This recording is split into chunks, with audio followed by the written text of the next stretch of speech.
A man who can't control his lust can't control his life, because lust doesn't just chase body, it steals focus, discipline, and direction. Lust is not a private issue. Lust is a thief. It robs a man of time. It drains his money. It hijacks his imagination. It turns purpose into procrastination and destiny into distraction. A man ruled by lust will trade his future for a moment, his calling for a craving, his peace for an impulse, and then wake up wondering why his life keeps stalling. The Bible doesn't romanticize it. It exposes it. Each person is tempted when he is lured and enticed by his own desire. Then desire, when it has been conceived, gives birth to sin, James 1:14. Desire unchecked doesn't stay small. It grows, it reproduces, it multiplies. That's why scripture says, make no provision for the flesh to gratify its desires, Romans 13:14. Because the flesh will never say that's enough. It only says again. And that's how kings become clowns. That's how gifted men lose their families. That's how anointed men lose oil. That's how builders become drifters. But hear me rebuild the city. A man who masters himself moves with clarity. He doesn't live by impulse. He lives by instruction. He chooses intention over temptation. He builds instead of sabotaging. He leads instead of leaks.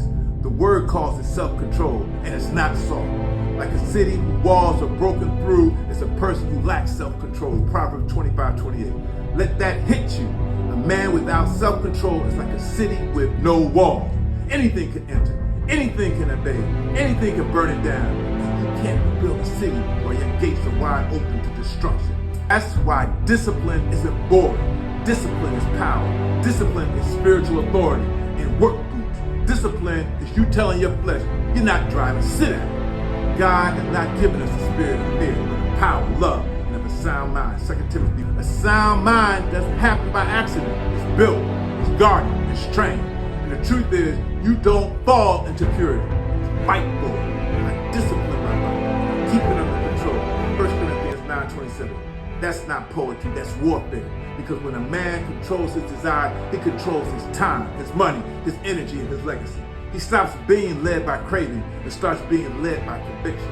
God is at work in you to will and to work for his good pleasure. Philippians 2:13. So don't just pray, Lord bless me. Pray, Lord govern me. Don't just ask for increase, ask for mastery. Because the difference between a man who drifts and a man who leads is simple. One obeys his appetite, the one commands it. Rebuild a city doesn't start with new buildings. It starts with rebuilt men. Men who can say no to the flesh and yes to the future. Men who can stop leaking oil and start walking in authority. And if that's you, you're tired of losing to the same cycle, hear God's promise. Blessed are those who hunger and thirst for righteousness, but they shall be filled. Matthew 5:6. Not filled with shame, filled with strength, but with power, filled with clarity. Like, follow, share, and tag someone who needs it. Ready to walk in covenant, power, and clarity? Email us at info@rebuildacity and get our discipleship blueprint and free deliverance tool. All our resources are free.